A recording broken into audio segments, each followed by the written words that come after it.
اس نے دروازے تک جا کر چادر اوڑھنے سے قبل پلٹ کر انہیں دیکھا۔ وہ یوں ہی بے تاثر وجود کے ساتھ گمسم سی بیٹھی تھی، تو وہ آگے بڑھنے کے بجائے واپس آئی۔ جو تم سوچتی ہو نا میرات، کبھی میں بھی ایسا ہی سوچتی تھی، مگر محض سوچنے سمجھنے سے بات نہیں بنتی۔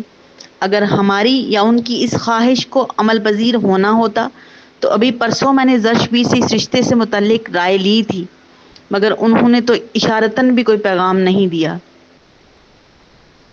رانا ان کا ہاتھ تھپ تھپا کے بولی تو میرات استفہامیہ انداز میں انہیں دیکھے گئیں۔ وہ خود سے ایسا کبھی بھی نہ سوچتی، مگر ایک زرد پڑتی شام میں ورثا کے ہونٹوں پہ ابھرتی وہ گلابی سی مسکراہٹ انہیں بھولتی ہی نہیں تھی۔ جانے کیوں وہ محسوس کرتی تھیں کہ ان کی پوتی کے لبوں پہ وہ مسکراہٹ اب پھیکی پڑتے پڑتے بدرنگ ہو چکی تھی۔ اگر وہ محبت تھی تو پھر کہاں گئی؟ جو بھی ہو رانا، مگر ہمیں جلد بازی سے کام نہیں لینا۔ وہ کچھ سوچتے ہوئے دھیرے سے گویا ہوئیں کہ دل میں ابھی تک ایک امید سی تھی کہ پھیکی پڑتی چیزوں کو دوبارہ بھی تو رنگا جا سکتا ہے۔ تم ہر لحاظ سے اطمینان رکھو، یہ رشتہ صفیہ آپا کے توسط سے آیا ہے، تو ان کی گزارش پر ایک بار تو مجھے جانچ پرکھ کے لیے وہاں لازمی جانا ہوگا۔ آگے پھر اللہ بہتر جانتا ہے۔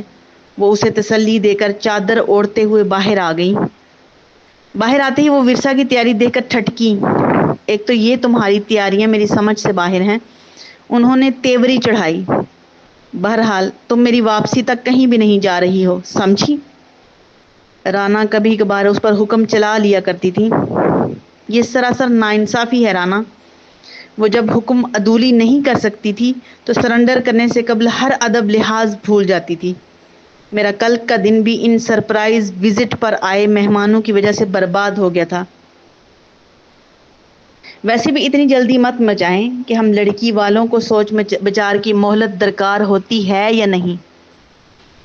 مگر رانا نے اپنے عقب میں پاؤں پٹکتی لڑکی کو انسنا کر دیا۔ وہ دروازہ کھول کر باہر نکل گئیں اور وہ تل ملاتی ہوئی دروازے کے اس پار ہی رک گئی کہ باہر قسام کھڑا تھا، جو رانا سے دعا سلام کرنے کے بعد اندر آ گیا۔ ورثا نے اس کا ستاسا سپوٹ چہرہ بڑے دھیان سے دیکھا، جیسے وہ کسی خبر کی تلاش میں تھی، مگر وہ بھی یہ عقدہ کھلنے تک اسے کوئی خبر نہیں دینا چاہتا تھا۔ چھپا ہوا، چلو اچھا ہوا تم آ گئے، ورنہ میں تمہیں ابھی کال کرنے والی تھی۔ وہ لاپرواہی جتاتی چند لمحے اس کے بولنے کا انتظار کرتی رہی، مگر اسے خاموش پا کر وہ زیادہ انتظار نہیں کر سکی۔ مجھے اس ماہ کچھ بڑی رقم کی ضرورت ہے۔ وہ قدم آگے بڑھاتے ہوئے ایک دم رکا۔ وہ جو پچھلے 2 دن سے سوچ سوچ کے ہلکان ہو رہا تھا کہ وہ ایاز بشارت سے کیوں مل رہی ہے، تو یہ عقدہ لمحوں میں کھلا کہ وہ ایک شخصیت سے نہیں بلکہ ایک وکیل سے مل رہی تھی۔ اور کیوں مل رہی تھی؟ فی الوقت وہ یہ سوال اٹھانا نہیں چاہتا تھا۔ اس نے لاپرواہی جتاتی لڑکی کو نہایت غور سے دیکھا، جو کہیں جانے کی غرض سے دل لگا کر تیار ہوئی تھی۔ میں یہ نہیں پوچھوں گا کہ تم نے اس بڑی رقم کا کیا کرنا ہے، مگر یہ تو پوچھ سکتا ہوں کہ آج کل یہ شہر گردی کیوں ہو رہی ہے؟ وہ اس کے مقابل ٹھہر کر سنجیدگی سے گویا ہوا۔ آج کل اپنے لیے اچھا سا لڑکا ڈھونڈ رہی ہوں۔ وہ بھی اسی سنجیدہ کیفیت میں آنکھوں کی بے ساختہ مسکراہٹ کے ساتھ جواب دے ہوئی۔ کیا وہ سنجیدہ تھی؟ وہ سمجھ نہیں پایا۔ وہ یوں ہی کچھ لمحوں تک ایک دوسرے کو دیکھتے رہے۔ مجھے لگتا ہے کہ تم نے لڑکا ڈھونڈ لیا ہے۔ وہ تنی گردن اور تیفن بری آواز کے ساتھ کچھ اور آگے آیا۔